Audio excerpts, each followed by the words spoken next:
tindak pidana pencucian uang, tindak pidana pendanaan terorisme, dan proliferasi senjata pemusnah massal atau biasa disingkat TPPU, TPPT, dan PPSPM merupakan suatu kejahatan yang berdimensi internasional dan merupakan ancaman serius bagi banyak negara termasuk Indonesia. Untuk mengantisipasi hal itu, Financial Action Task Force on Money Laundering atau FATF telah mengeluarkan salah satu rekomendasi yang mengharuskan setiap negara untuk mengidentifikasi, menganalisis, dan mengevaluasi risiko TPPU, TPPT, PPSPM secara nasional dan juga secara sektoral.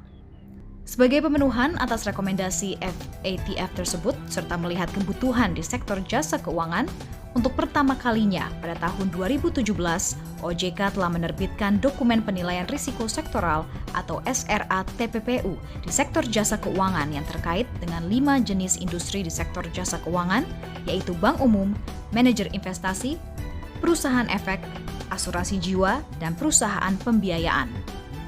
Kemudian dengan memperhatikan perkembangan risiko TPPU dan TPPT yang terjadi selama kurun waktu 2017 sampai dengan 2018, serta memperhatikan bahwa pada penilaian risiko pada tahun 2017 belum mencakup penilaian risiko TPPT, maka OJK pada tahun 2019, OJK kembali menerbitkan dokumen penilaian risiko TPPU, TPPT di SJK. Selanjutnya, dengan perkembangan rezim internasional yang mulai memperhatikan risiko PPSPM, serta mulai munculnya risiko PPSPM secara global, regional, dan domestik, maka OJK memandang perlu untuk melakukan pengkinian terhadap hasil penilaian risiko yang telah ada sebelumnya, yakni dengan melakukan penyusunan dokumen SRA TPPU, TPPT, dan PPSPM di sektor jasa keuangan tahun 2021. 1. Berdasarkan SRA tahun 2021 tersebut, didapati peta risiko TPPU bagi bank umum sebagai berikut. A. Korupsi, penipuan, dan narkotika menjadi tindak pidana asal TPPU yang berisiko tinggi. B. Pejabat negara, eksekutif, legislatif, yudikatif, dan lembaga negara lainnya, dan wirausaha atau wira swasta menjadi jenis pekerjaan nasabah orang perseorangan yang berisiko tinggi dalam melakukan TPPU. Sementara itu, bentuk nasabah korporasi yang berisiko tinggi TPPU adalah partai politik.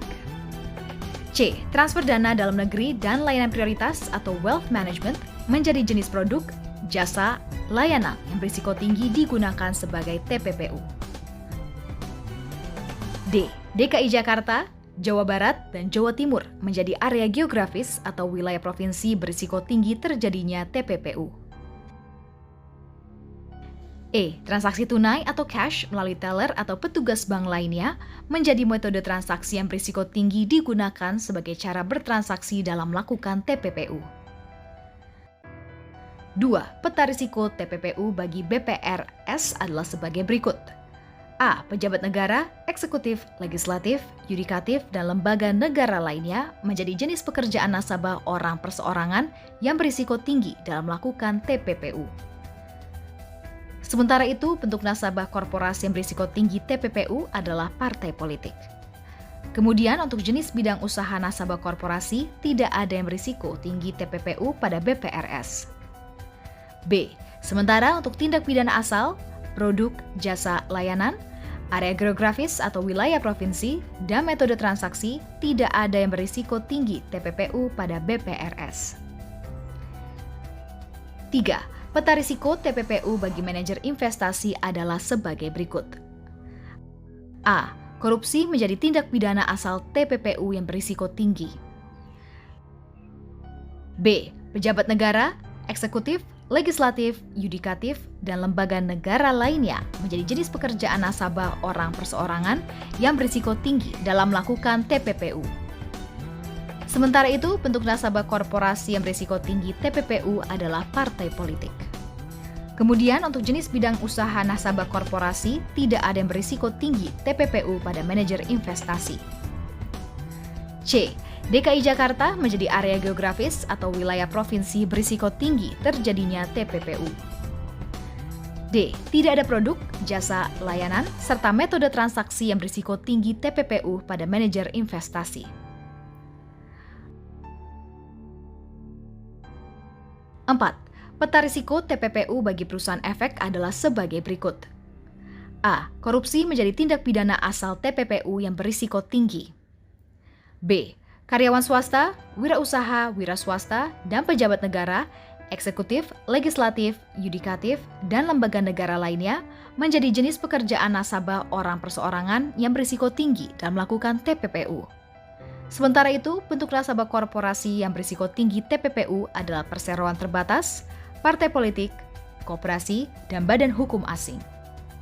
Kemudian, jenis bidang usaha nasabah korporasi yang berisiko tinggi TPPU adalah aktivitas keuangan dan asuransi, serta aktivitas jasa lainnya. C. Efek bersifat ekuitas menjadi area yang berisiko tinggi berdasarkan produk. A. Pasar reguler dan pasar negosiasi free of payment menjadi area yang berisiko tinggi berdasarkan jenis pasar.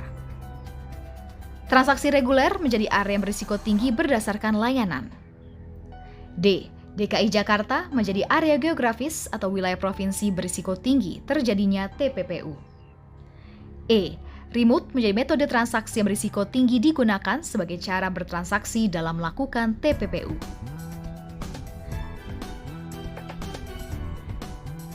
Lima, peta risiko TPPU bagi perusahaan asuransi jiwa adalah sebagai berikut. A. Korupsi menjadi tindak pidana asal TPPU yang berisiko tinggi. B. Wirausaha atau wira swasta dan pejabat negara, eksekutif, legislatif, yudikatif, dan lembaga negara lainnya menjadi jenis pekerjaan nasabah orang perseorangan yang berisiko tinggi dalam melakukan TPPU. Sementara itu, bentuk nasabah korporasi yang berisiko tinggi TPPU adalah perseroan terbatas dan partai politik. C. Unit link menjadi jenis produk, jasa, layanan yang berisiko tinggi digunakan sebagai sarana TPPU. D. DKI Jakarta menjadi area geografis atau wilayah provinsi berisiko tinggi terjadinya TPPU. E. Electronic banking, transfer bank, auto debit, ATM, e-banking atau mobile banking, dan sebagainya menjadi metode transaksi yang berisiko tinggi digunakan sebagai cara bertransaksi dalam melakukan TPPU. 6. Peta risiko TPPU bagi perusahaan pembiayaan adalah sebagai berikut. A. Korupsi menjadi tindak pidana asal TPPU yang berisiko tinggi. B. Pejabat negara, eksekutif, legislatif, yudikatif, dan lembaga negara lainnya menjadi jenis pekerjaan nasabah orang perseorangan yang berisiko tinggi dalam melakukan TPPU. Sementara itu, bentuk nasabah korporasi yang berisiko tinggi TPPU adalah perseroan terbatas dan partai politik. C. Produk pembiayaan multiguna berupa pembelian dengan pembayaran secara angsuran atau financing installment menjadi jenis produk, jasa, layanan yang berisiko tinggi digunakan sebagai sarana TPPU. D. DKI Jakarta menjadi area geografis atau wilayah provinsi yang berisiko tinggi terjadinya TPPU. E. Tidak ada metode transaksi yang berisiko tinggi yang digunakan sebagai cara bertransaksi dalam melakukan TPPU pada perusahaan pembiayaan. 7. Hasil penilaian risiko TPPU pada perusahaan pergadaian adalah sebagai berikut. A. Korupsi menjadi tindak pidana asal TPPU yang berisiko tinggi. B. Pejabat negara, eksekutif, legislatif, yudikatif, dan lembaga negara lainnya menjadi jenis pekerjaan nasabah orang perseorangan yang berisiko tinggi dalam melakukan TPPU. Sementara itu, bentuk nasabah korporasi yang berisiko tinggi TPPU adalah partai politik. C. DKI Jakarta menjadi area geografis atau wilayah provinsi yang berisiko tinggi terjadinya TPPU. D. Tidak ada produk, jasa, layanan, dan metode transaksi yang berisiko tinggi TPPU pada perusahaan pergadaian.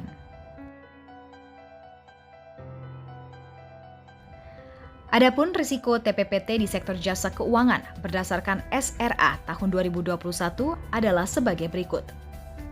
1. Bank umum menjadi industri di SJK yang berisiko tinggi dijadikan sebagai sarana TPPT. 2. Tabungan dan kartu debit pada bank umum menjadi jenis produk, jasa, layanan yang berisiko tinggi dijadikan sebagai sarana TPPT. 3. DKI Jakarta, Papua, dan Papua Barat menjadi area geografis atau wilayah provinsi yang berisiko tinggi terjadinya TPPT. 4. Pegawai swasta dan wirausaha atau wira swasta menjadi jenis pekerjaan nasabah orang perseorangan yang berisiko tinggi dalam melakukan TPPT.